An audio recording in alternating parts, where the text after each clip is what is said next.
I wanted to ask you, because you were telling me before we started recording about your hearing, what would you call it, hearing disability. So in the beginning, did you kind of face any pushback because people didn't understand that you would still be able to function at a normal rate or a normal level?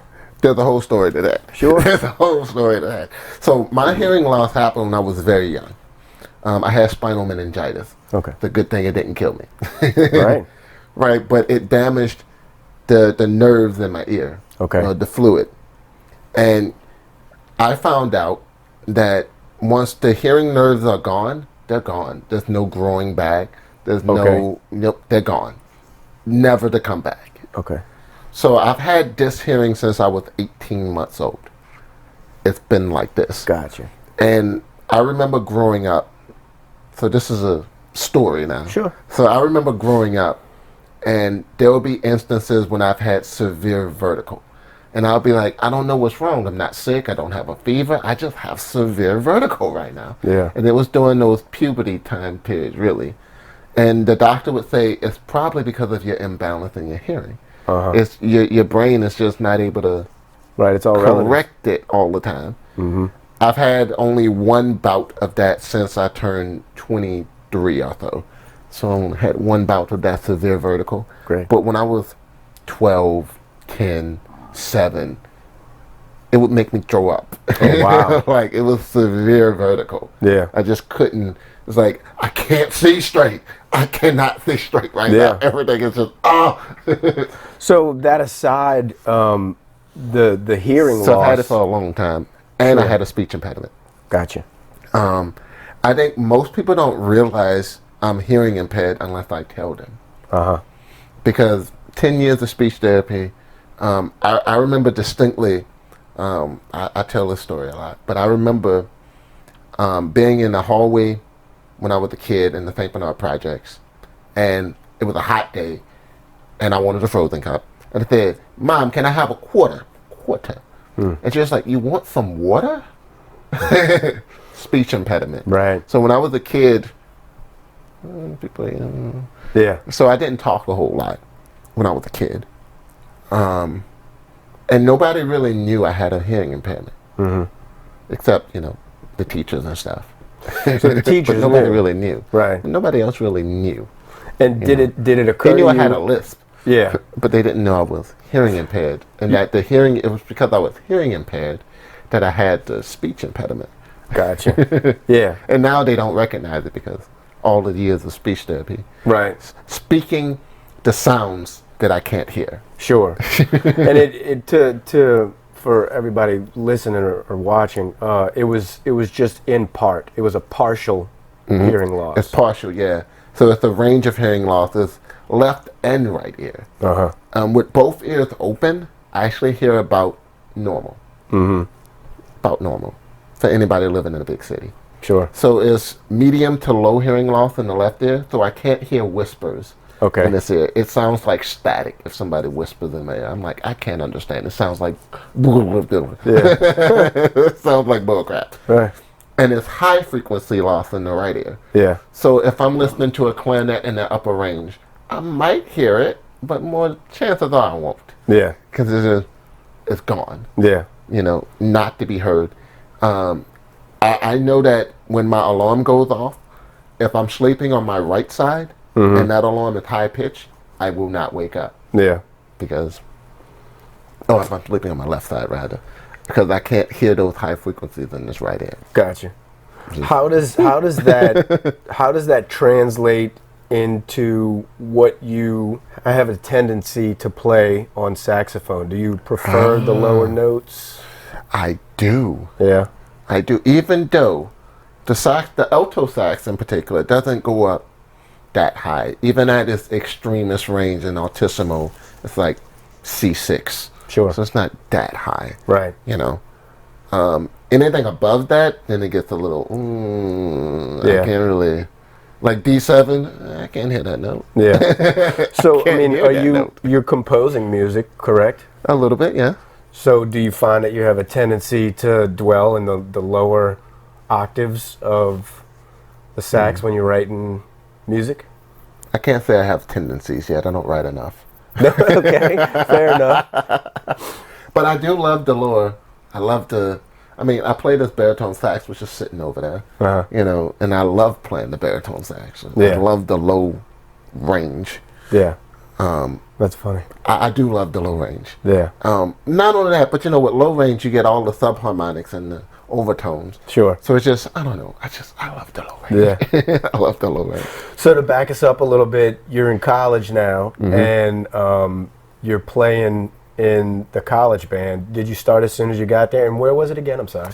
The first college I went to, so this was, I graduated 2005. Katrina hit in 05 of 2005, August 2005. So I had graduated. Yeah. You know, I graduated in May. I was in Virginia at the time. My first year of college was actually not in New Orleans. This is the kind of kid I was. I was like, I've lived in New Orleans my whole life. I need to go somewhere else for a little bit. Get out and see the world. I got to see a little bit of what's happening. So I decided to go to Hampton, Sidney. Not Hampton. Not Virginia Beach. Right. Hampton, Sidney, small liberal arts college in South Central Virginia. The nearest town was the county seat of Farmville, Virginia. Farmville. That sounds like a thriving metropolis. In Prince Edward County. Yeah, okay. Out there in Virginia. Loved the school. It was expensive. I came back home real quick. But when I got there, they was like, oh, you're from New Orleans. You happen to play anything? I'm like, yeah, I played saxophone. And it's like, oh, come play. Yeah. So they gave me a saxophone to play, school saxophone. And so I was playing when I got to Virginia. Cool. You know, and then when I came back home, a friend of mine, Stephen Gladney, who is doing big things now, my brother from another mother, he started when he was 7. I still like, oh, you got that head start on me. I swear if I had started at 7, I'll be as good as you. Yeah. But Stephen gave me my first saxophone. Oh, wow. It's like, oh, I have this extra saxophone. Here's yours. Nice. Like, dude, thank you. Yeah. At that time, he was already like touring in Paris time to time. Nice. He was like, how old is Stephen? Is what, 8 or 9 years younger than me or something? I'm like, man, I'm always jealous of that dude. Like you said, he got that head start too, you know. I'm still jealous. He goes to Paris and plays, and I'm like, So you came back to New Orleans, and where were you going to school at that point? I enrolled at University of New Orleans. Okay. And I didn't start playing music there until 3 or 4 years down the line, because I didn't know they actually had a band that anybody could join. Oh, okay. I was like, this should be advertised, maybe. Right. But you know, and I went to UNO. I went to UNO too, and the term campus life, like there is no That's no real congealing of any sort over there. Really. It's Not really. as They close to try. a technical college as it could possibly be. They try, but it's it's hard. Yeah. They do try. So you discover they have a band and start playing over there.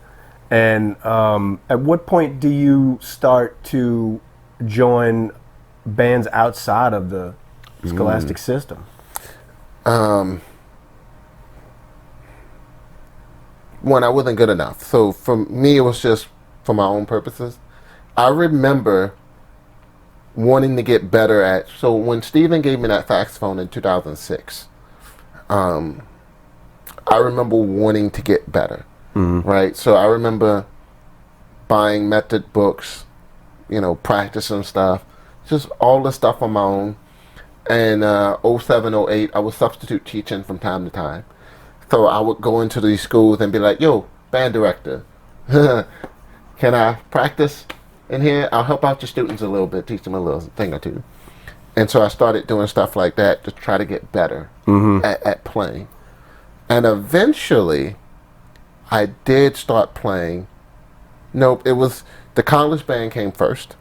So the wind ensemble, because it was a school band at the time. Okay. The New Orleans Concert Band is a separate organization that just happens to be housed at the University of New Orleans. Okay. So they're non-profit 501c3 and all that. But wind ensemble was actually a university class that anybody could join.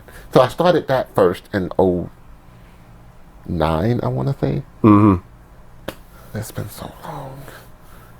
I want to say 2009. So about 14 years ago. Yeah.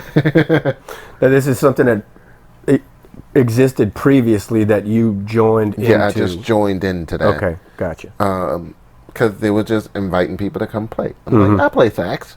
And I remember working on audition material, sitting at Douglas Band Room. Mr. Ali was our band director at the time. He was a graduate from Southern University. Mm-hmm. He was the band director over there. And I remember working on pieces. And I go to the audition, and Dr. Taylor over there is like, all right. Because I auditioned on alto. And he was like, how about playing baritone sax? I'm like, cool. Yeah. So I started playing baritone sax over there. And quickly after that, 2012, 2013, even 2010 even, like my dad would ask me, hey, come and play with our band. Come to this rehearsal. So I would go to the gospel rehearsal and play a couple things. And they'll be like, yeah, we like that. All right, cool. How much brass is typically in a gospel band? Not a lot. I don't think so. Not a lot. I remember living on Music Street in the 8th Ward. Uh-huh. And I met a guy named Perry who had the band called Second Line, reggae band. Mm-hmm. And they would rehearse twice a week. I would go over there and play. I remember, this is all in the course of trying to get better at the sax. I wanted to play with people. Yeah. I remember the summer when I considered myself to be good. Like I got good, G-U-D. I got good. Was the summer of 2014. I was going to Melvin's, next to Jean's Po' Boys. Okay. That little club right there. In that club on Tuesday nights, over the summer, I went every Tuesday night. BJ on bass, played with Irma Thomas. Mm-hmm. That BJ, crazy one. Tony, I think his name was, on keys. Mm-hmm. He actually happened to play sax as well. Oh man, I forget the guy who was on drums and the guy who was on trombone. He passed away. But I would go there and they would like literally just be giving me an education on, hey, when you're playing this Purple Rain, you actually don't have to do a whole lot. It's just the blues, man. Yeah. So I learned from them old cats. Well, that's good. It was like a restructuring of sorts, you know? I learned from old cats. And that's when I probably got good. Yeah. 2014. Probably when I got good, about 9-10 years after I started playing the saxophone. I was like, oh, I'm actually kind of good now. Well, I mean, up until that point, you lived on paper, right? There was no improvisation. It was all through instructions. So this was kind of like a deconstruction of sorts. Yeah. So I had learned all this theory and stuff, and it's like, I'm just not able to put it into practice. And I was just trying to get better at improvisation, at playing on the fly, at playing what I hear. Yeah. You know, and if that was the summer when it was like it all came together. Been able to do that on the Tuesdays, every Tuesday. Yeah. That was the point. There's so many artists that I interview where that's just, that moment is like being born again. Mm-hmm. Because it's like starting your journey over again, but with so much more on your going for you. You know what I mean? And it's, from what I'm understanding, it's very freeing to still be able to take what you've learned, but then implement it in a different manner that's more casual, you know? And I think that's what made you feel like you were good, because it was more comfortable now. Well, finally. Yeah. Well, you're in your stripes, you know? Crap for so long. Yeah. So actually being able to play, and my grandfather like, you can stay right there and play. You don't got to go outside. Beautiful. That's when you know you've made it. I've made it. They never say you're good. They don't sneer at you as much. You know? You're all right. You can practice right here. That's a compliment from an old timer, you know? I remember, oh my goodness, many times I'll be practicing, my grandfather would be like, "We don't take that shit outside." Well, that's the scale of how well you're doing, you know? He didn't run you off, so you might be halfway decent.